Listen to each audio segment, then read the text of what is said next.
Bismillahirrahmanirrahim. Bab umuril iman. Bab tentang perkara-perkara yang mampu menguatkan iman. Saya kembalikan dulu kepada pembahasan di pengantar yang masuk kepada bab ini sebelum saya bacakan nanti tentang pembahasan di bab umuril iman ini, baik ayat Qur'annya ataupun hadis Nabi Muhammad SAW yang dirangkum oleh Imam Al-Bukhari dalam pembahasan ini. Jadi Bapak Ibu sekalian, sebelum membahas tentang hal-hal terkait penguatan iman, saya ingin ingatkan kembali tentang dua hal yang sangat penting. Yang pertama tentang kenapa kita mesti beriman. Ini poin yang sangat penting. Saya ulang, kenapa kita mesti beriman. Ya, bukan hanya sekedar fitrah dalam kehidupan, tapi nanti ada 5 hal yang langsung Allah janjikan dalam Al-Quran ketika kita benar-benar menanamkan iman dalam diri kita. Jadi kalau kita mampu beriman dengan benar kepada Allah, maka Allah akan berikan 5 keistimewaan yang tidak akan diberikan selain kepada orang-orang beriman, walaupun mereka hidup dalam kehidupan dunia. Jadi 5 hal ini Allah akan berikan. Yang pertama, ada jaminan langsung Allah berikan kepada orang-orang yang yakin tanpa ragu dengan Allah, yaitu beriman kepada Allah, bahwa ia mendapatkan kabar gembira langsung dari Allah, memiliki setengah bagian dari 2 hal yang dibutuhkan untuk masuk surga. Memiliki setengah bagian atau 1 dari 2 hal yang dibutuhkan untuk masuk surga. Saya sering istilahkan, dia telah mendapatkan dari setengah kunci surga. Dan ini berita kabar gembira dari Allah sebelum orang ini wafat, bahkan sejak hidup, dengan turunnya Quran surah kedua Al-Baqarah ayat ke-25 yang paling kanan sebelah atas di mushaf. Wa basyiril ladzina amanu wa 'amilus shalihat anna lahum jannatin tajri min tahtihal anhar. Baik, kata Allah, Muhammad sallallahu alaihi wasallam, berikan kabar gembira. Baik, ada orang-orang yang aku telah siapkan surga, ragam surga untuk mereka. Dia ada jenis-jenis surga, ada surga Firdaus, ada surga Aden, kan? Nanti insya Allah saat kita dengan izin Allah diperkenankan masuk ke dalamnya, kita akan melihat ada di bagian mana di surga kita yang kita banggakan itu, dan yang kita impikan itu. Dia ada beberapa bagian-bagian surga yang akan diperoleh berdasarkan amalan-amalan kita. Yang biasa puasa masuk surga Ar-Rayyan, pintunya Ar-Rayyan, ya, pintunya. Yang biasa tahajud lewat pintu tahajud, biasa sedekah pintu sedekah. Nanti ada tingkat tertingginya, ada Firdaus, ada Aden, dan lain-lain sebagainya. Baik, kata Allah, aku telah siapkan aneka ragam surga ini untuk siapa? Ada yang paling menarik. Wa basyiril ladzina amanu, berikan kabar gembira ini pertama bagi para pemilik iman. Nah, ini syarat untuk masuk surga itu ada iman. Baik, ya? Ada orang punya, misalnya, mohon maaf ya, sekali lagi saya ilustrasikan, dan Quran tidak akan sama dengan ilustrasi ini. Laisa kamitslihi syai'un, tidak ada yang sama dengan Allah Subhanahu wa taala. Perhatikan kalimatnya. Misalnya begini, Anda akan datang misalnya ke istana, ya, diundang oleh presiden misalnya, atau penguasa tertentu. Maka orang ini memberi syarat. Anda boleh datang misalnya ke istana dengan catatan menggunakan pakaian yang rapi, spesifikasinya begini, pakai sepatu, jamnya jam sekian. Jelas ya? Maka ketika Anda menyalahi ketentuan itu, Anda tidak bisa masuk. Jelas? Satu itu. Yang kedua, pemilik sesuatu lebih tahu tentang ukuran dan kriteria apa, supaya kita bisa mendapatkan dari apa yang dimiliki oleh pemilik itu. Anda ingin ke istana, yang punya istana punya ketentuan. Anda nggak bisa bikin ketentuan sendiri. Jelas? Anda masuk komplek angkatan laut, maka komplek ini punya aturan yang harus diikuti. Tidak bisa Anda sendiri bikin aturan. Anda ingin ke surga, yang punya surga itu Allah, maka Allah bikin aturan. Nggak bisa Anda bikin aturan sendiri. Kalau di rumah Anda sekarang, Anda yang punya aturan. Saya masuk ke rumah Anda, saya ikuti aturan Anda. Anda masuk ke rumah Allah, karena masjid rumah Allah, maka ikuti aturan Allah. Masuk ke rumah Anda, ucapkan Assalamualaikum. Masuk ke rumah Allah, kaki kanan masuk, ucapkan doa. Keluar kaki kiri, ucapkan doa. Ada aturannya. Sekarang kita ingin ke surga. Surga itu bukan punya kita. Surga punya Allah. Allah yang punya. Maka Allah yang punya surga itu memberikan berita siapa yang bisa masuk ke situ. Kata Allah, orang yang bisa masuk ke surga adalah hamba-hambaku yang punya 2 syarat saat dia hidup di dunia. Apa syaratnya? Dan ini berita gembira. Ada orang sebelum wafat diberikan berita gembira. Kalau punya 2 hal ini, Anda berpeluang bisa memilih dari pintu mana Anda akan masuk ke surga yang Anda idamkan itu, sesuai dengan amalan-amalan yang kita kerjakan. Nah, di antara 2 ini, syarat pertamanya iman.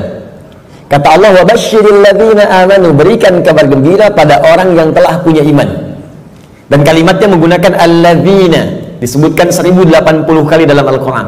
Ismun mausulun yadullu alal jam'il jam'iyah. Kata sambung, konjungsi, kadang menunjuk pada objek tanpa batas.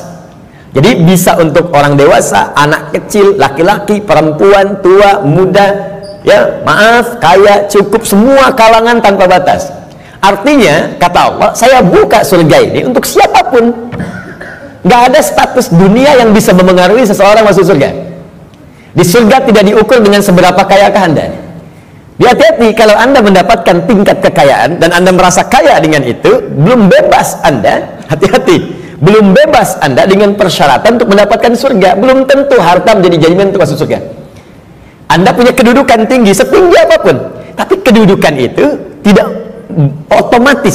otomatis menjamin Anda masuk surga. Karena syarat masuk surga bukan kedudukan. Kalau syarat masuk surga kedudukan, Firaun paling duluan masuk surga. Namrud lebih duluan masuk surga. Jelas? Baik, karena syarat masuk surga itu kaya, maka Qarun itu paling depan masuk surga. Tapi ingat, syarat surga kata Allah bukan kekayaan, bukan kedudukan. Jangan bangga dulu kalau punya kedudukan tinggi atau harta melimpah, karena itu belum jadi ukuran kebaikan di hadapan Allah Subhanahu wa taala. Kecuali nanti kedudukan atau harta itu diisi dengan iman.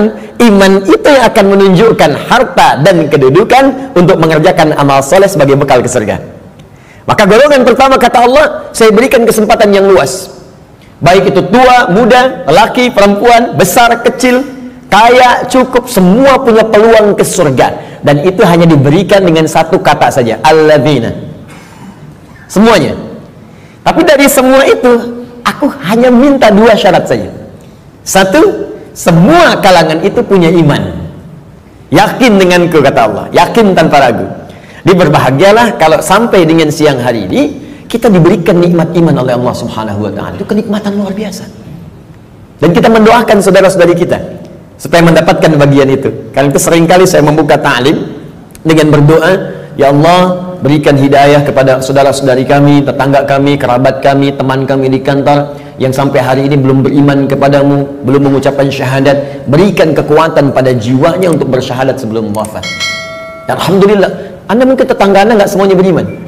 Ya, ada yang misalnya A, ada yang B, ada yang C. Tahajud malam dalam sujud minta. Ya Allah, Engkau satukan kami di dunia sebagai tetangga dan pertemukan kami kembali di akhirat ya Allah. Jangan pisahkan kami. Berikan dia hidayah. Doa itu yang tidak diketahui oleh orang yang didoakan, mungkin itu yang lebih cepat menghujam pada jiwanya. Kami di ta'lim di Bekasi itu selalu membiasakan meminta kepada Allah. Ya, setiap malam Jumat kita minta, berusaha. Alhamdulillah, hampir setiap pekan ada yang masuk Islam. Kemarin seorang ibu dengan 3 orang anaknya masuk Islam. Begitu selesai ta'lim, datang lagi 1 orang lagi, diantar oleh suaminya, dia masuk Islam lagi. Masya Allah. Jadi alhamdulillah, kita tidak tahu siapa yang mendapatkan hidayah, tapi kita bisa berdoa kepada Allah untuk memohon untuk memberikan hidayah. Satu. Nah, kemudian yang kedua, ya, wa amilus shalihat, iman dan amal saleh. Di syarat surga itu sesungguhnya kalau diucapkan ringan, iman, amal saleh, iman, amal saleh. Tapi kalau dikerjakan itu yang butuh perjuangan. Dan ini gambaran di Quran itu indah, ya. Ini sekaligus isyarat. Wawunya ma'iyah, Pak, Bu. Ma'iyah itu sesuatu yang bersanding, nempel. Ya. Adi wa Ahmad zahaba ila masjid, misalnya Nurul Bahri. Adi wa Ahmad, Adi dan Ahmad, zahaba, keduanya pergi ila masjid Nurul Bahri, ke masjid Nurul Bahri. Adi dan Ahmad kalau menggunakan wa artinya dempet, nggak pisah, bersamaan, wawunya ma'iyah bareng. Ya, Allah menyampaikan wa basyiril ladzina amanu wa amilus shalihat. Syarat untuk masuk surga itu duanya bersamaan, nggak bisa berdiri salah satu. Ya, satu iman, 2 amal soleh. Nah, kalau kita baca dengan kaidah ilmu nahwu, otomatis keduanya ini akan saling terkait, berkelin dan memengaruhi. Artinya, orang yang beriman pasti beramal soleh. Artinya, amal soleh itu nggak mungkin muncul kecuali dari iman. Kalau amal, semua beramal. Ya, yang belum beriman pun bisa beramal, tapi belum tentu disebut soleh. Ingat, ya, tayyib mungkin, non-muslim bisa mendapatkan tayyib. Ya, khair mungkin, karena baik itu banyak di Quran. Ada khair, awas, ada tayyib, hati-hati. Ada ma'ruf, ada ihsan, ada saleh. 5. Tayyib, kebaikan fisik. Ya, kalau Anda makan yang sehat, yang menyehatkan, yang dibutuhkan itu thayyib namanya. Itu anjuran di Quran surah kedua ayat 168. Kata Allah, kalau ingin cari makan, tidak semua yang diinginkan mesti dikonsumsi. Cari yang menyehatkan untuk tubuh. Ya ayyuhan nasu kulu mimma fil ardi halalan thayyiba. Hai semua manusia, ini rumus dalam Al-Quran, universal sifatnya. Kalau Anda ingin menyebar di bumi untuk cari makan, silahkan. Kalau sudah dapat dengan cara yang halal, jangan melanggar ketentuan hukum di mana kamu tinggal. Dapat dari situ, berikan yang bermanfaat untuk tubuh. Tidak semua yang diinginkan itu harus dikonsumsi. Yang dibutuhkan itu yang didapatkan. Haus berarti butuh minuman. Yang penting minum. Gak semua yang diinginkan harus kita minum. Alhamdulillah ada air bening, minum ya minum. Jangan menyulitkan diri sendiri pesan sesuatu yang tidak ada. Akhirnya membuang banyak tenaga dan waktu, dan membuang peluang amal baik yang mungkin kita kerjakan seketika. Sudah ada air bening, pengen jusnya, wah Masya Allah buah naga yang dari Hongkong misalnya. nyari, gak ketemu, muter-muter sampai sore. Jam 5 baru dapat. Dari siang sampai jam 5 itu mungkin bisa dipakai apa gitu. Bisa tilawah, bisa baca, bisa berkreasi, macam-macam. Baik itu thayyib. Karena itu kalau Anda bertanya pada orang Arab, kaifa haluk ya akhi, apa kabar? Dia katakan alhamdulillah ana thayyib, artinya dia sehat, kuat. Yang kedua, ada khair, itu sifat baik, sifatnya. Ya, jadi kadang-kadang kan ada yang fisiknya sehat, tapi kan pikirannya nggak bagus.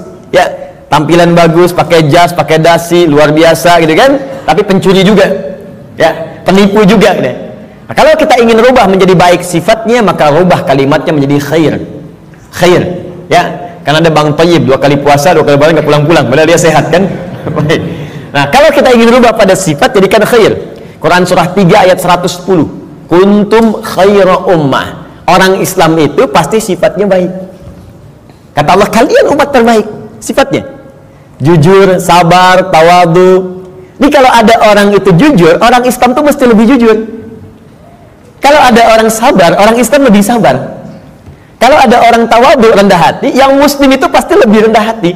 Cukuplah keislaman kita menjadikan kita baik, punya sifat baik. Ini aneh sebetulnya kalau ada orang Islam nggak baik, itu aneh. Karena semua ajaran di Quran membimbing kita jadi baik, Pak, Bu. Jadi kalau semuka bumi se-Indonesia aja lah muslim, sudahlah, pasti baik. Jadi kalau ada orang Islam berbuat yang tidak baik, pasti ada yang tidak tepat dengan pelajaran keislamannya. Mustahil itu. Ya, mustahil ada orang Islam melakukan bom. Ya misalnya di tempat-tempat yang tidak dibenarkan, bom bunuh diri, bom ini, bom itu, tembak orang, bunuh orang, tusuk orang, itu mustahil. Ya, Quran sih mengatakan orang yang sengaja merencanakan pembunuhan, apalagi kemudian menyebabkan satu orang beriman meninggal, itu sama dengan pesan kapling di neraka jahanam. Buka Quran surah keempat An-Nisa ayat 92 sampai 93. Wa may yaqtul mu'minan muta'ammida fajaza'uhu jahannam. Maka siapapun yang merencanakan pembunuhan, apalagi pada satu orang, korbannya orang beriman, maka balasan yang setimpal untuknya neraka jahanam kalau tidak dia bertobat. Ya, wa ghadiballahu alaihi, Allah murka kepadanya, wa la'anahu, melaknatnya, wa 'adda lahu 'adzaban 'azima, dan dijanjikan di neraka azab yang berlipat lebih daripada orang biasanya, neraka jahanam lagi. Pertanyaan saya, orang beriman mana yang cita-citanya pengen masuk neraka jahanam? Tunjukkan pada saya. Mustahil. Dan bagaimana bisa bertobat kalau saat meledakkan diri itu dia meninggal? Bagaimana bisa tobat? Makanya hati-hati kalau ada ajakan-ajakan tuh lukai orang, tembak orang, bom orang. Saya sering kali sampaikan, dulu pertama bom kejadian, mudah-mudahan tidak pernah terjadi lagi di bumi kita Indonesia ini, insya Allah. Ya, Jalan Tamrin tuh melontok. Saya di Lampung tuh, orang polos sekali bertanya, Ustaz, apakah bom di Jalan Tamrin termasuk jihad? Fisabilillah. Saya bilang, Pak, sependek pengetahuan saya, jihad fisabilillah itu jihad di jalan Allah, bukan di Jalan Tamrin. Hati-hatilah. Ya. Kita balikan. Jadi satu itu iman. Ya. Nah, kaidahnya adalah kemudian kembalikan. Thayyib, khair. Khair itu baru sifat, jujur itu sifat. Kalau sifat kemudian diaktualisasikan dalam bentuk sikap, maka berubah dari khair jadi ma'ruf namanya. Ma'ruf. Jujur itu sifat, disogok tidak menerima, sikap namanya. Jelas? Jujur itu sifat, diajak korupsi menolak, sikap namanya. Sifatnya khair, sikapnya ma'ruf namanya. Jelas? Karena itu khair dengan ma'ruf seringkali disandingkan dalam Al-Quran. Quran surah ketiga Ali Imran ayat 104. Wal takum minkum ummatun yad'una ilal khair wa ya'muruna bil ma'ruf. Hendaklah ada satu komunitas, kata Allah, berhimpun untuk menyebarkan sifat-sifat baik dan saling mengajak pada kebaikan. Bikin komunitas, ingatkan, ayo baca Quran, one day one juz, one day two juz, ya. Ayo bikin komunitas, bangunin tahajud, bikin komunitas ngajak sedekah, bikin komunitas bersih-bersih di jalan, buang sampah. Itu bagian dari iman. Baik ya. Kemudian Bapak Ibu, tapi ingat, untuk ma'ruf ini berbuat baik bukan hanya melekat pada orang Islam saja. Non muslim pun banyak yang baik. Silahkan cek, ada non muslim yang suka nyumbang, ya, bantu bangun jalan, bantu fasilitas, ada fasilitas umum, bantu orang-orang lepas dari kemiskinan, bantu orang-orang kasih obat, ada, baru sampai ma'ruf. Karena itu disebutkan yang keempat, awas, ada sifat kebaikan khusus yang semua kebaikan itu diniatkan hanya karena Allah. Bantu ini karena Allah, kerjakan ini karena Allah, baik juga, cuma niatnya dikerjakan karena Allah.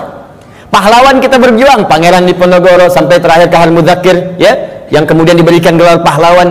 Apa niat sesungguhnya? Kalau Anda buka Riyadhus Shalihin karangan Al-Imam An-Nawawi, ada 1896 hadis di kitab Babul Ikhlas bagian pertama, maka akar pertama kali untuk meniatkan mereka berjuang, pertamanya bukan untuk mendapatkan urusan dunia, tapi litakuna kalimatullahi al-ulya. Man qatala litakuna kalimatullahi al-ulya fahuwa fi sabilillah. Niatnya khusus untuk berjihad di jalan Allah Subhanahu wa taala. Berjuang karena Allah, karena Allah, karena Allah. Bantu orang di kemiskinan karena Allah. Bukan karena pekerjaannya, tapi kebaikan itu dikerjakan karena Allah dan merasa diawasi oleh Allah Subhanahu wa taala. Maka yang keempat disebut ihsan namanya. Ihsan. Di hadis Muslim nomor hadis yang ke-8, an ta'budallaha ka'annaka tarah fa illam takun tarahu fa innahu yara. Engkau mengerjakan semua aktivitas yang baik sebagai ibadah karena Allah, seakan-akan diawasi oleh Allah, merasa diawasi walaupun kau tak mampu melihatnya. Itu terjemah yang baik.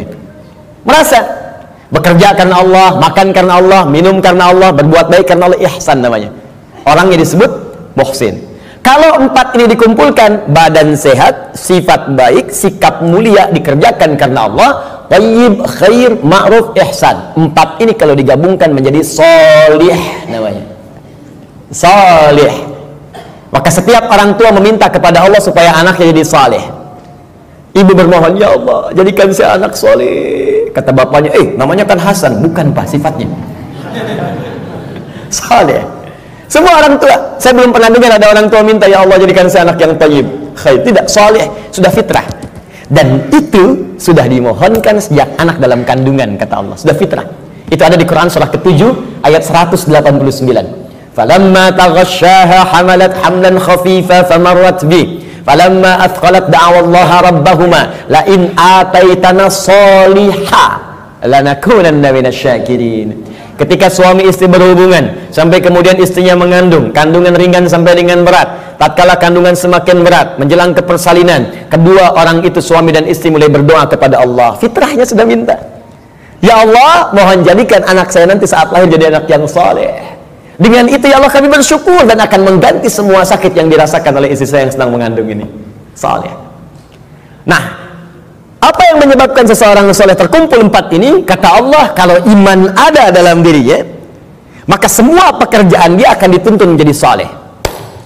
Pekerjaan disebut amal, disatukan dengan soleh menjadi amal soleh. Di iman seseorang itu otomatis akan menuntun seseorang berbuat amal soleh. Jadi kalau ada orang punya iman gak beramal soleh, dipertanyakan bagaimana kualitas iman dalam dirinya, dipertanyakan. Karena otomatis Pak, Bu, kalau ada iman, kata Allah, itu otomatis membimbing dia, mengantarkan pada amal soleh. Makanya orang punya iman itu sering diingatkan ketika akan berbuat amal yang salah. Gak percaya silahkan Pak, keluar dari sini, coba Bapak iseng-iseng pakai sendal orang lain. Ya, jangan diteruskan, iseng aja, misalnya kan, injak gitu kan. Itu pasti hatinya akan berkata, itu bukan punya kamu. Itu imannya mengingatkan. Kalau iman semakin tinggi, Anda keluar dari masjid aja, kaki kanan keluar, ditarik lagi tuh. Anda akan tarik, karena yang keluar itu kiri, masuk kanan. Ke toilet, masuk kiri, keluar kanan. Tuh.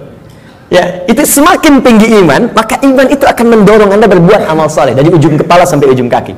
Makanya saya sering katakan, di dalam Al-Quran, jika kita sudah punya iman, maka semua fungsi tubuh kita akan disebutkan imannya dulu sebelum menyebutkan fungsinya.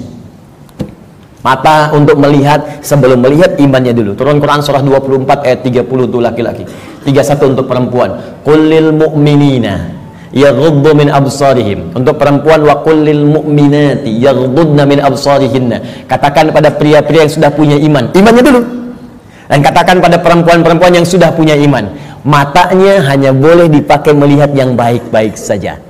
Kalau yang dilihat tak baik, maka imannya akan membimbing mata untuk memalingkan ke arah yang lebih baik. Memalingkan pandangan ke arah yang lebih baik disebut dengan ghaddul basar namanya. Anda menatap begini, Masya Allah, tapi yang ditatap istri orang. Maka iman berkata jangan teruskan, palingkan, palingkan. Ya, proyek yang tidak baik gak akan dilihat. Ya, barang yang bukan milik Anda gak akan dilihat, palingkan, palingkan, palingkan. Gambar-gambar yang tak seronok, palingkan. Jelas ya? Nah, itu iman.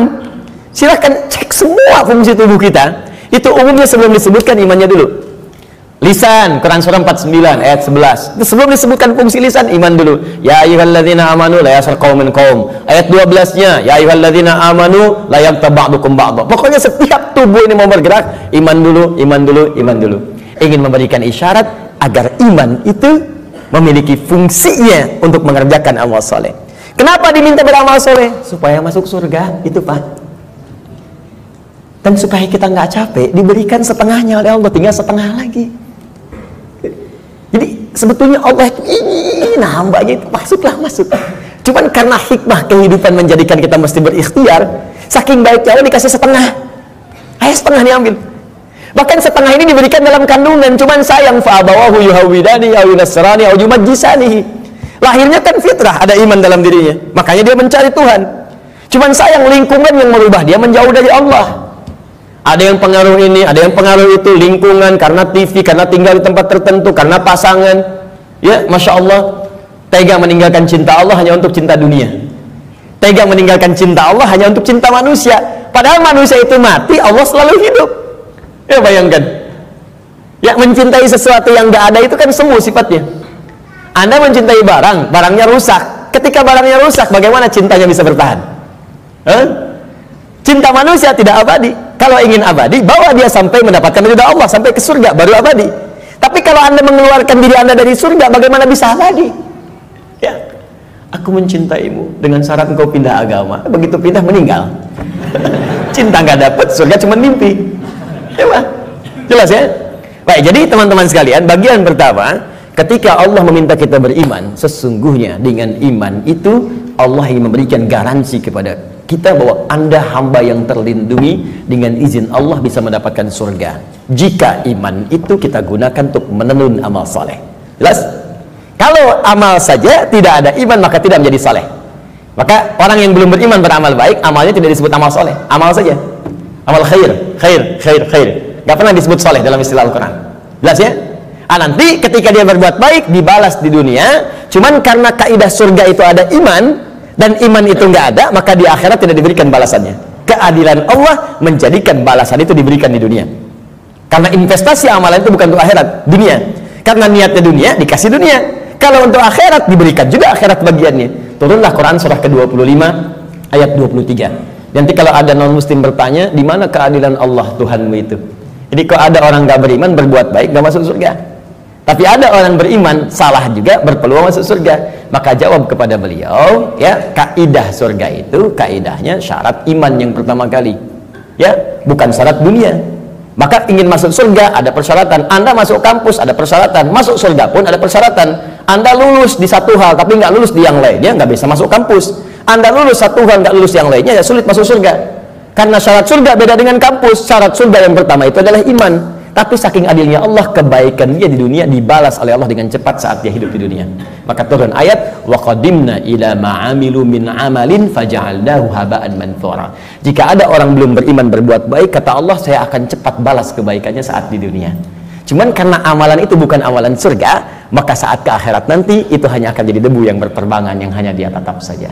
Jelas sampai sini? Dan ini ayat turun karena pertanyaan Sayyidah Aisyah radhiyallahu taala anha kepada Nabi, ya Rasulullah, si fulan orang baik, suka berbagi, cuman nggak beriman sampai saat ini. Bagaimana statusnya? Turunlah kemudian ayat ini. Jelas? Jadi kalau ada yang bertanya lagi sekarang, katakan Anda terlambat Pak, 15 abad yang lalu sudah ada pertanyaan Sayyidah Aisyah tentang itu. Turun ayat begini, sampaikan dengan sebaik-baiknya dengan cara yang paling lembut. Jelas? Satu, kenapa kita beriman? Pertama, karena ada kasih Allah pada orang beriman untuk menempatkan di tempat terbaik saat dia pulang kepada Allah Subhanahu wa taala. Dua, saya agak cepat. Orang beriman dijanjikan oleh Allah akan memiliki ketenangan dalam hatinya. Secara singkat, orang beriman itu Allah akan berikan ketenangan pada jiwanya, tenang gitu, damai hidupnya. Jaminan yang ada di Quran surah ke-48 ayat yang keempat. Walladzi anzalas sakinata fi qulubil mu'minin liyazdadu imanan ma'a imanihim. Dialah Allah yang akan menanamkan ketenangan pada jiwa orang-orang beriman supaya dia yakin dengan keimanannya.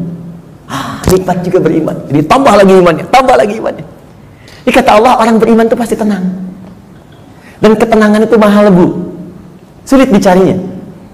Ibu silahkan cari harta dengan suami sekaya apapun, sulit membeli ketenangan itu nggak ada. Ada toko yang jual ketenangan? Nggak ada. Dan mahal. Kalau nggak percaya begini Bu ya, saya berikan pilihan, tapi ibu bapak jangan pilih yang ketiga ya, terutama ibu. Ya, jangan pilih yang ketiga. Kaya tapi gelisah atau miskin tapi tenang. Ayo. Nggak ada pilihan ketiga dan nggak usah maksa. Kaya tapi gelisah atau miskin tapi tenang. Pilih mana? Tuh. Oke? Banyak orang kaya tapi nggak tenang. Ada yang bunuh diri, ada yang tembak diri sendiri, ada yang lompat ke depan rel kereta. Ada yang saking kayanya bingung, akhirnya nanam cabai, bikin kangkung, metikin cabai, metikin tomat. Terus Anda ngapain? Kalau cuma numpukin harta buat metikin tomat, petani kita nggak kaya-kaya amat bisa metikin tomat juga. Coba lihat, Anda bayangkan. Jadi tidak selalu Bapak Ibu sekalian kekayaan itu bisa berkonotasi seimbang, equal bisa dengan ketenangan, belum tentu. Tapi iman itu jaminan dari Allah, orang beriman itu pasti tenang. Ada kedamaian dalam jiwanya. Enak gitu. Bahkan kalau sudah dapat halawatul iman, bukan cuma kedamaian, Allah akan berikan ketenangan dalam kehidupannya dalam bentuk keamanan, aman dari gangguan, tenang, nikmat. Maka diturunkan oleh Allah Quran surah ke-18 ayat 13. Saking tenangnya, tidur di gua aja enak. Bayangkan, gua loh, fasilitasnya tahu sendirilah.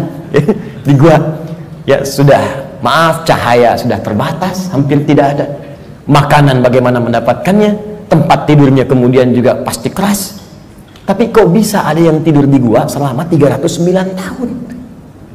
Saking enaknya tidur, tidak ada yang ganggu Pak. Bu, nikmat.